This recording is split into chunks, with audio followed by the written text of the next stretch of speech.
Thanks for tuning in to another edition of the BBB Insider.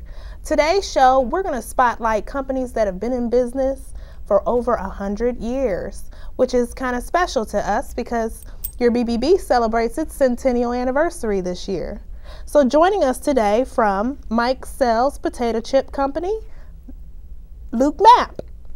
Hello. Welcome, Luke. Thank you. Thanks for having me. And from Campfire USA, Greater Dayton area, Mr. Keith Harrison. Welcome, Keith. Thank you. I'm Tierney Chatfield, and your host today is the person that does not want me to single him out. He's just a normal person, just like everyone else. John North, BBB President and CEO. Hello, John. That was awesome. Was that good? Yeah, that was really good. Did you feel comfortable? I mean, it got a little long, but I did feel comfortable. Well, I just wanted to make sure everyone knew that you were just a normal person. Right. It's kind of awkward from the beginning of your opening, though. I didn't know if you were going to do a Fonzie routine. You said, "Hey," I try to switch it up every time. Okay. You know, spice it up. Right. So. Isn't that what you wore last month?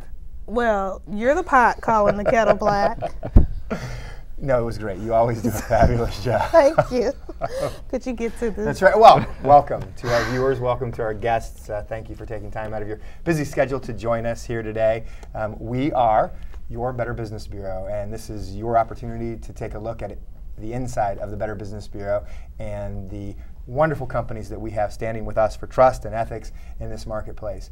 It is our mission. We tell you every week that we encourage you, we empower you with the resources that you need to be able to make good decisions when it comes to entering into a relationship with any type of business. We have business reviews that you can take a look at so that you can make an informed decision and really know what you're getting yourself into. Trust and ethics is important in any community, any business interaction, and we try and empower you with the resources to be able to do that. And I know that we've got some very special guests here today.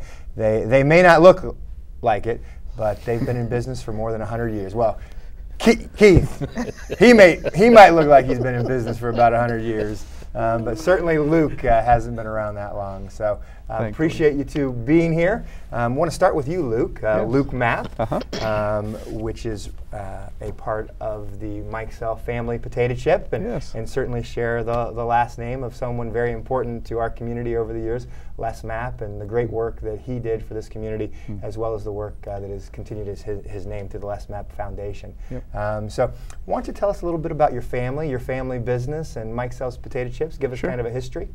Well, my great-grandfather was Daniel Mike Sell, and he founded the company in 1910. So we just made the 100-year window, or 101 now, and we're entering our 102nd year in business. So he founded the company in 1910, and then my grandpa, Les Mapp, took over in 1965 and ran the company for another, I think 45 years after that. So between my great-grandpa and my grandpa, they had 95 years of running the company combined, and we're just now, for the first time, have a non-family member as the active CEO of Mike Sell's.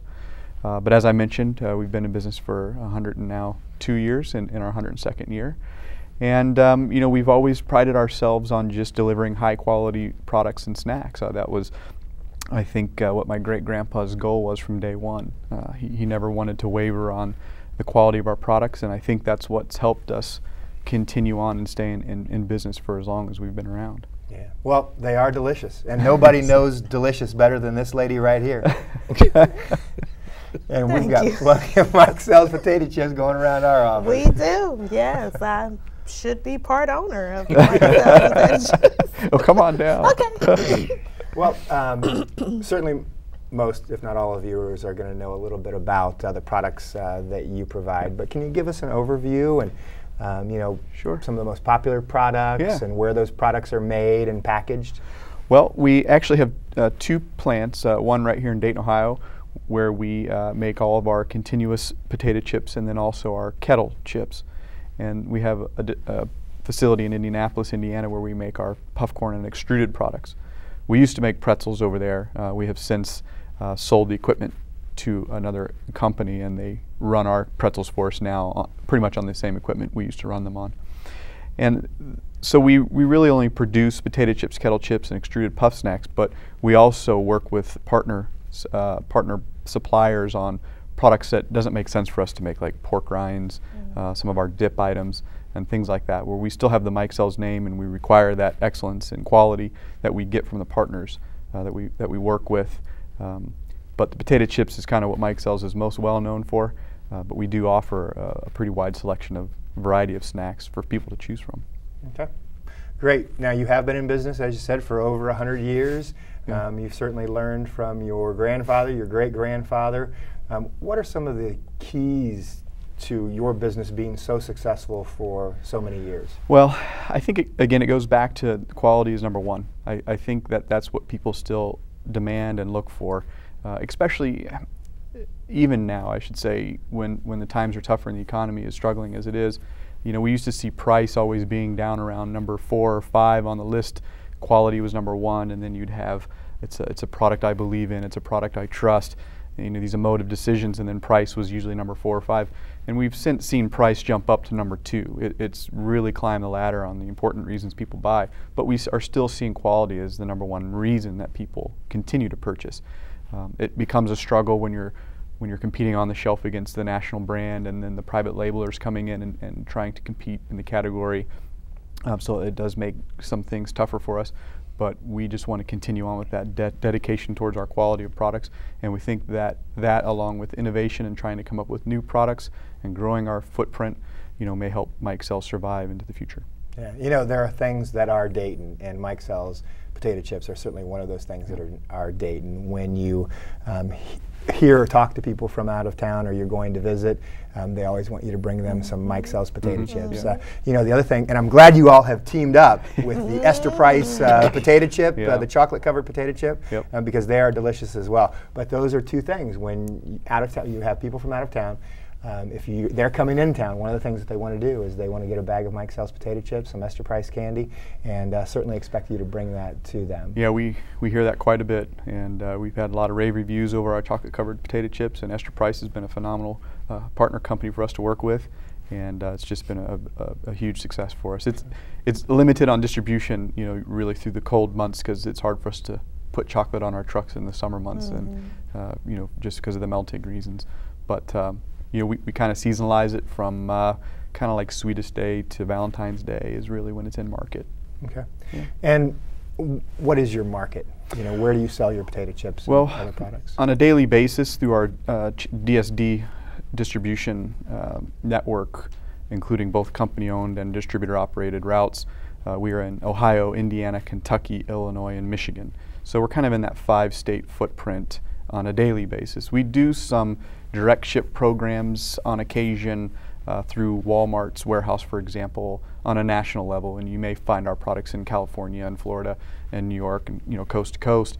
But it's not an everyday occurrence. It may happen once or twice a year where we'll just blast some products out there, and we always get emails and comments from folks going, I can't believe we got Mike Sells in Texas, and they're always very excited when we do those direct ship programs. So we need to continue doing more of those. Okay.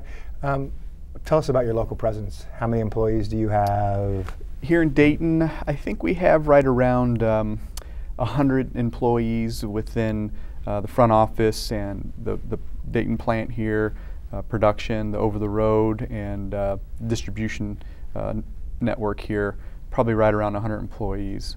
All in all, when you include all of our states, all of our routes, it's right around 220 to 250 employees in total.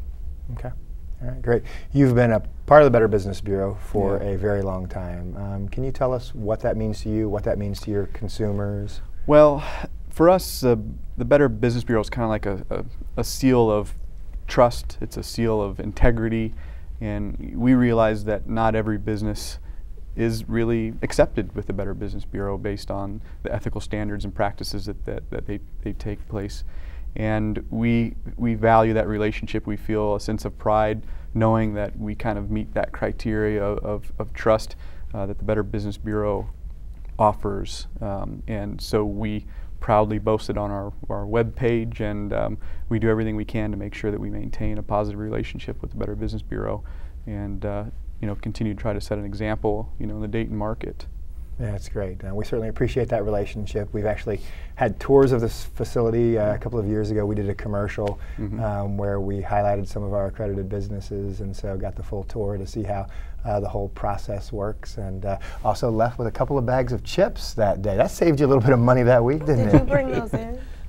Oh, were you not there? Probably. Oh, Sherry must have taken Or most you of just She's got left lots them of in kids. the car accidentally. That's right. That's right. Well, what's your role within the company? I'm currently the Director of Marketing. Okay. We are trying to expand our marketing, I guess, arm more than it has been in the past. We've always kind of combined marketing and sales under one vice president, and we're looking at maybe separating those functions because we realize the importance of marketing and what impact that can bring to your sales in the long run. I mean, they are kind of integrated together. So I mostly do marketing, but I also find myself involved on the sales side of it an awful lot, probably more than I should. Okay. Are there a good number of family members still involved with the company? Well, myself and my brother are the only two really current full-time active employees at Mike Sells. My mom is involved with the charitable givings from the company, and also runs the foundations that you spoke of earlier. So she is involved with the company, but she's really more out, in the market with, the food bank and the other folks that she's working with. So she's not in the office all the time, but she's certainly involved. Okay. Well, that's a great segue to our next guest. And wait, Keith, you're going to love this. You talked about your involvement in the community, the foundation, the Les Map Foundation, your mother's involved with, and you all do, cash donations, grants awards, and product awards as well. Can you talk just a little bit about some of the causes that your organization and the foundation might be involved in? Sure. One of the biggest for us, as probably is typical with most companies, is United Way. We usually do a big United Way campaign once a year, and we get the employees involved, and then also the company supports United Way. And that's usually a pretty big funding drive for us, a fundraiser. Other areas that my mom tends to support, we do a lot with Carillon Park, we do a lot with Clothes at Work, the food bank, the list goes on. I don't have all the details of the organizations that she supports, but those are some that come to the top of my mind. Yeah, those are great causes, and certainly as an individual who ran a charity and worked very closely with this guy over the years, we certainly appreciate the support. I know that Mike, we ran summer camps, and we had programs to help youth and families succeed, and your potato chips and grants from the foundation were certainly very much appreciated. So. Well, Dayton's been extremely loyal to us, and we certainly appreciate everything that they've done for us over the years, and continue to support our products, even when we have to be higher priced on the shelf. And it's not always due to the fact that we don't want to promote lower, but sometimes for whatever reasons retailers may not want to work with us as much. Right. So it's a give and take relationship, but we do our best to try to stay competitive, and we appreciate all the support that Dayton gives us. There you go. Well, thank you for being in Dayton. Thank you for staying in Dayton. We appreciate you, your family, and all that you do for this community. Yeah, well, thank you.